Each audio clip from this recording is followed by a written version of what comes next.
அதில் பார்த்தீங்கன்னா இந்த புனித மாதங்கள் இருக்கும். துல்காய்தா, துல்ஹஜ், முஹர்ரம், அப்புறம் ரஜப்.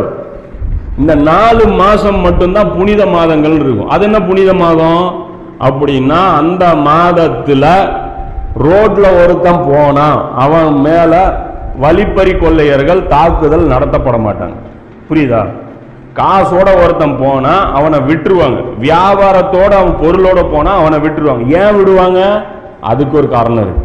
இந்த துல்காய்தா, துல்ஹஜ், முஹர்ரம் இது என்ன அப்படின்னு பாத்தீங்கன்னா, துல்காய்தால இருந்து ஹஜ்ஜுக்கு உடைய மாசங்கள் இந்த 3 மாசம்.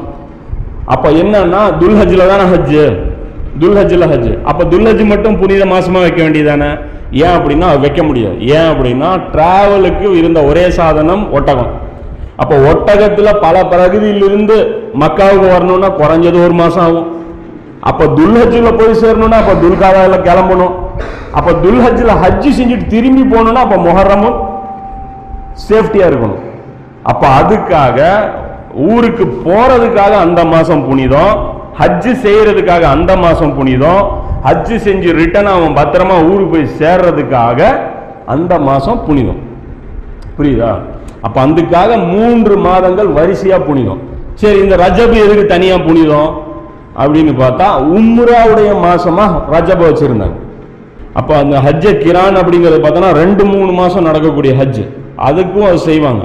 அப்ப அதுக்காக நீண்ட காலம் தேவைப்படும். உம்ராவை பொறுத்த வரைக்கும் ஷார்ட் பீரியடு, ஒரு நாள்ல உம்ரா செய்யலாம். உம்ராவை பொறுத்த வரைக்கும் ஒன்றும் பெரிய வேலை கிடையாது. சஃபா மர்வாவை சை பண்ணணும், காபத்துல்லாவை தவாஃப் பண்ணணும், முடி இறக்கணும், அவ்வளோதான் வேலை. இது செஞ்சீங்க அப்படி ஹெராம் கட்டணும், சஃபா மர்வாவை சை பண்ணணும், காபத்துல்லாவை தவாஃப் பண்ணீங்கன்னா உம்ரா முடிஞ்சு போச்சு. வேற ஒன்றும் அந்த மினாவில் கல் எறிகிறது, அரஃபாவில் தங்குறது அதெல்லாம் ஒன்றும் கிடையாது.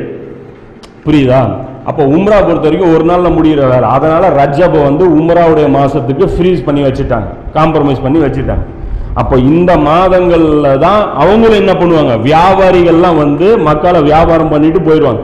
ஹஜ்ஜுக்கும் வருவாங்க, வியாபாரமும் செய்வாங்க. அதைத்தான் அல்லாஹ் குர்ஆன்ல சொல்லியிருப்பான், ஹஜ்ஜுக்கு வரும்போது வியாபாரம் செய்வது தடை கிடையாது அப்படின்னு சொல்லி கூட அல்லாஹ் குர்ஆன்ல சொல்லியிருப்பான். அப்போ பார்த்துக்கணும்.